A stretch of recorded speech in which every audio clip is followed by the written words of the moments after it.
इतनी प्यारी बातें हुई है, इतनी कुछ सीख मिली है, इतनी सारी चीज़ों के बारे में पता चला है। लास्टली मैं बस इतना जानना चाहूँगी कि आपके लिए आपकी लाइफ में एक प्यार जो हर एक इंसान के जैसे आपने कहा ज़रूरी होता है, आपके लिए एक ऐसा इंसान में क्या आप देखते हो? और आपके लिए प्यार कितना ज़रूरी है? आई थिंक बहुत ज़रूरी है, पर मेरे लिए खुद से प्यार करना ज़्यादा ज़रूरी है पहले। बिकॉज़ आई ऑलवेज़ से अगर मोहब्बत इतनी ज़्यादा ज़रूरी है, तो आप खुद से क्यों नहीं करते हो? अगर आपको लग रहा है प्यार लाइफ में इतना ज़रूरी होता है, देन पहला प्यार तो आपको अपने आप के साथ होना चाहिए। तो पहला तो I would say what love is for me is I should love myself first. Only then I can expect other people to love मी।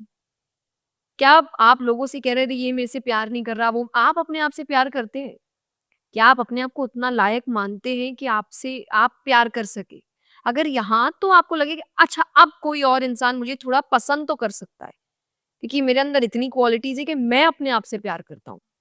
मैं अपने आप की इज़्ज़त करता हूँ, मैं अपने ख़्यालों की, अपने विचारों की इज़्ज़त करता हूँ। तो this is what I feel for love पहले प्लेस पे। This is love for me is कि मतलब मुझे अपने आप से पहले प्यार होना चाहिए, तभी आई वुड से कि हाँ, अब दूसरा इंसान भी कर सकता है। दूसरा आई वुड से लोगों के लिए प्यार for me love is actions. I don't go with words. Or maybe I've crossed that age where words don't matter to me anymore. I'm like यार बोल तो सब लेते हैं, चलो करके दिखाए तो बात करना मेरे सामने। I read this somewhere, बहुत प्यारी बात थी कि दिल में जज्बात और व्यवहार में इज्जत होनी चाहिए। मोहब्बत है, बोलने से मोहब्बत नहीं होती। वाह! वॉव! ये हमारी जनरेशन जैसी प्लीज़ सुन लो। तो सब है लिटरली ना ये गिफ्ट की दुनिया प्यार है ये। में ये है। अब मैं कथा में एक बात कहती, गाना है बहुत पुराना, कस्मे वादे प्यार वफा सब बातें हैं बातों का क्या। कि हमारी जनरेशन ना बातें करने में इतनी माहिर है कि वो बातों में तो चांद तारे तोड़ लाए, और जब काम पड़ता है ना वो बगल की दुकान से सामान ना लाए। कि हमसे बातें इतनी हो जाती है, बातों में तो हम 1 मिनट में फॉरएवर और एवर और 7 जन्म 7 दिन नहीं निकालोगे तुम। तुम 7 दिन निकालो तब मेरे से बात करना। तो बात ये कि हम एक तो बहुत रश में हैं, हर चीज़ फ़ील करने में बड़ी हमें जल्दबाज़ी, 2 दिन में तो प्यार ही हो जा रहा है हमें। 2 दिन में इंसान को खुद से पता नहीं कि मेरे को क्या खाना है, क्या नहीं खाना है, इसको ये पता चल गया कि इसको मेरे से प्यार हो गया है। तो मतलब इतना जल्दबाज़ी तो मुझे लगता है करनी ही नहीं चाहिए, टेक टाइम। क्योंकि 2 दिन क्या 2 महीने, 2 साल में भी कई बार आपको पता नहीं चलता कि ये प्यार था या सिर्फ़ अट्रैक्शन चल रहा था। कि कई बार अट्रैक्शन भी लंबे चलते हैं भाई। आप अपने आप को बना के वैसा रखते हो। आज आप किसी से महीने 2 महीने में 1 बार मिल रहे हो, आप तो टिप-टॉप होके जाओगे ना, सज-धज के जाते हो आप एकदम। जब शादी हो जाएगी तब वो आपका एक-एक साइड देखने वाला है वो इंसान, आप उसका साइड देखने वाले हो, आपका ब्यूटीफुल साइड, आपका अगली साइड, आपका aggressive side, each and everything. उसके बाद प्यार कितना होगा तब देखेंगे, और लास्ट में यही सब चीज़ों से प्यार हट जाता है। तो आई ऑलवेज़ से टेक योर टाइम। आप इंसान से मिलो, डू अनकंफर्टेबल डिस्कशंस। कई बार लोग ना उस बात को छोड़ देते हैं कि अरे अनकंफर्ट हो रहा है, अच्छा नहीं तुझे नहीं बात करनी, नहीं करते, नहीं करो। ये जो अभी नहीं कर रहे हैं ना, ये शादी के बाद होगा, और तब बड़ी दिक्कत होने वाली है। तो जितने भी अनकंफर्टेबल सिचुएशंस हो, अनकंफर्टेबल डिस्कशंस हो, talk about money, talk about God, talk about politics, talk about home, each and everything, क्योंकि यहाँ पे ना आपको लोगों की मानसिकता पता चलती है।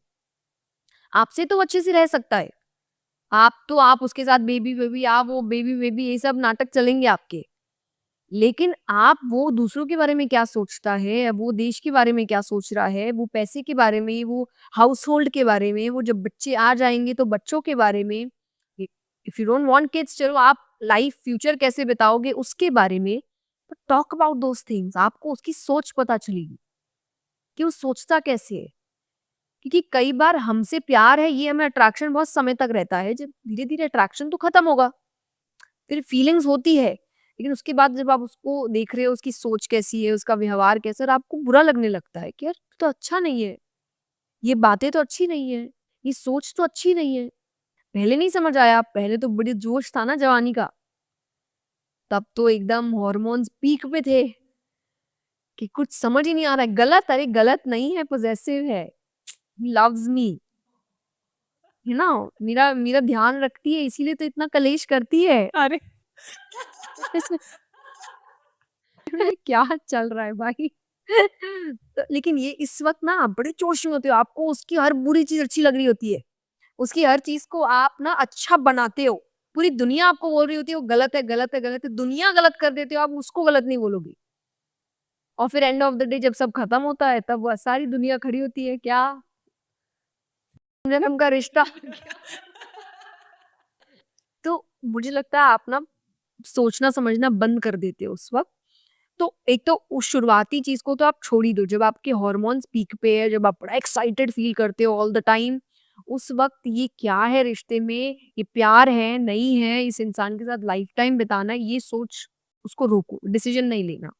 जब थोड़ा स्टेबल हो जाओ, जब वो डिस्कशंस करो, डिस्कशंस में आपका अट्रैक्शन अब लुक से, आपका अट्रैक्शन अब से ना होके सोच से, उसके इंटेलिजेंस से, उसके काम करने के तरीके से, उसका इमोशनली चीजों को हैंडल करने से जब अट्रैक्शन आएगा ना, then I would say you are following in love, because that's what you need after a certain point of time. और ये, और इसीलिए मुझे लगता है कि शादी भी एक एज के बाद ही होनी चाहिए जब आपको असलियत में चीजें समझ आती है कि now how I look at men or boys is I don't look at them as saying अच्छा ये मेरा पार्टनर हो सकता है, and that's very weird, okay, बहुत लोगों को ये बड़ा अटपटा लगता है, but this is what I feel because I want kids. Actually I want to get married to have kids. The main reason is kids. I love kids. तो मुझे वो जर्नी जीनी है, बट उसके लिए हाँ I want to get married, I want to have a family. का जब मैं किसी को भी देख के मुझे ऐसा फील होता है कि अच्छा maybe I can think something, और maybe I can think of a future, what I feel is कि ये इंसान मेरे बच्चे के लिए ठीक होगा क्या, ये मेरे बच्चे के आसपास होना चाहिए क्या, इसकी सोच मेरे बच्चे के अंदर आनी चाहिए क्या।